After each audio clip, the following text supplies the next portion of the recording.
It's,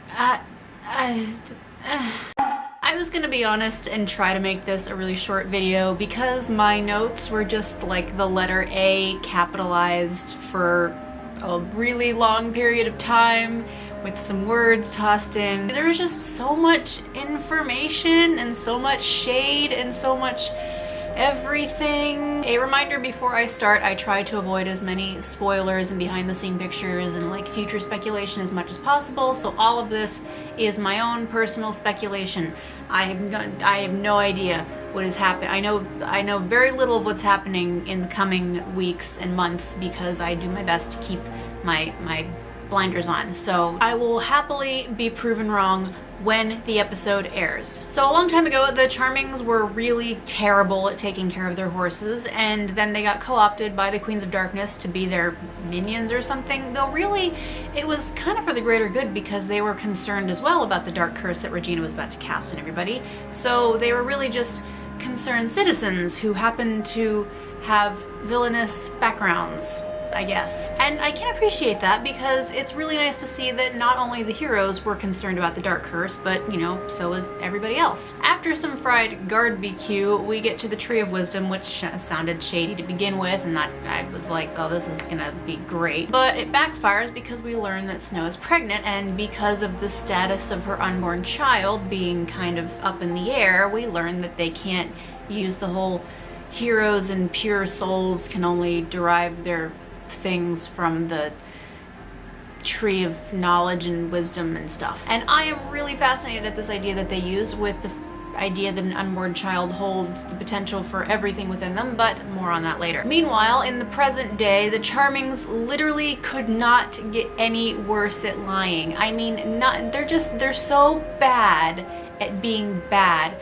It's like, it's kind of cringeworthy if it also wasn't just so funny. And because they're so bad at lying and trying to get away with it and being bad and everything, they get tricked into doing the thing that they didn't want to do, which is bringing Maleficent back. And she has a pretty good reason to be pissed because apparently the Charmings made her lose her baby somehow. My current crack theory, and it's a crack theory and I'm well aware of that, I will be happily proven wrong in the future if this is not the case, that the Charmings did something to take all of the energy of darkness, potentially things, and took it out of Emma and siphoned it into Maleficent's unborn baby, because power cannot be created and destroyed, or destroyed rather, and good and evil is kind of a power, at least that's what we've been kind of going off of in the show. So there's already an unborn child waiting to be born who also has his potential, so why not just make this super evil baby? But again, I guess a little bit more on that later. But I have a serious actually I have two serious questions. First,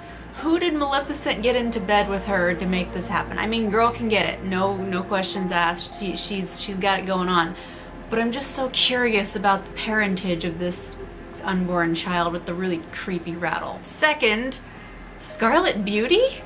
What? Alright, so on to our bests of this week. The best sass queen now and forevermore is going to be Cruella. Can I love her anymore? Survey says yes, my love for her will only grow.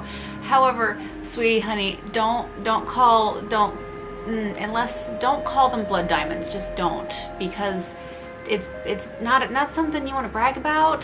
For those who don't know, a blood diamond or a conflict diamond is the term for a diamond mined in a war zone, usually by questionably employed workers, and the money made from the sale of said diamond is used to fund war efforts further. So not something to be proud of. The best character development goes to Regina. We see her at her highs and her lows this week, and these are some really great highs and some really interesting lows. She gets really frustrated and yells at Pinocchio, who is an actual child. I'm going to tell you, an actual child she's getting frustrated and yells at, and then she yells at Geppetto because he's sticking up for his child who is not able to remember the time when he was an adult. And then she goes on to owning up to it and apologizing for being an ass. I mean, I get that it's really frustrating for her that she just feels like she's not making any progress, and it's also doing a really good job of showcasing how completely unhealthy this author fixation is going to be, especially if she keeps pushing on down this path that she's on. But the fact that she takes a step back and realizes how bad that she's getting and how she doesn't want to be that bad anymore, it's really important, and I'm so happy for this character development. And as a reward for being good,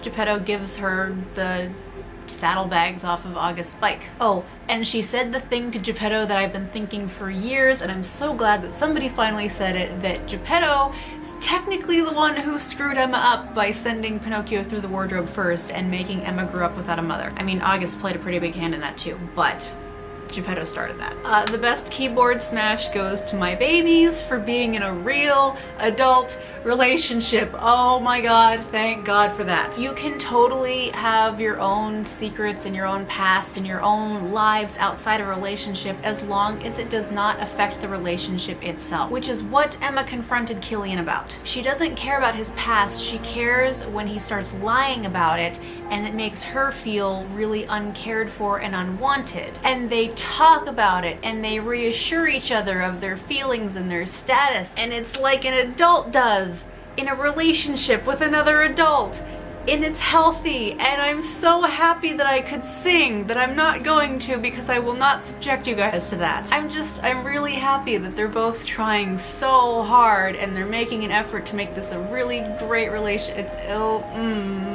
I'm really happy that they're working so hard to showcase this as a relationship that's gonna take some work, but both parties are willing to try and do things, and it's gonna be really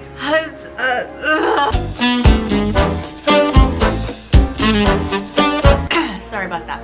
And the best potential supervillain goes to Emma. The Queen said in this episode that because Emma is the product of true love, she has not only the possibility for great heroics, but also the possibility for great villainy as well. And remember how Emma's heart can't be taken?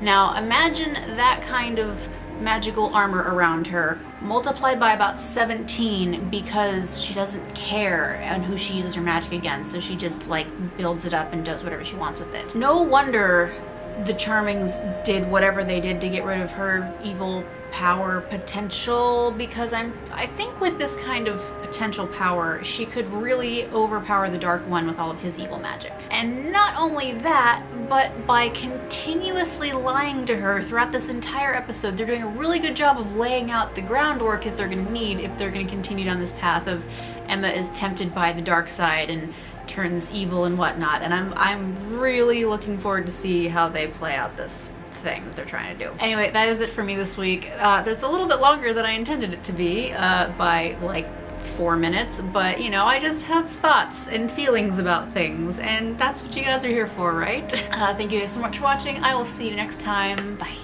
Do you guys know how many times I almost said Charmsteins in this video? Ginny needs to stop doing interviews where she's adorable and says things like that and makes me want to die of rainbows.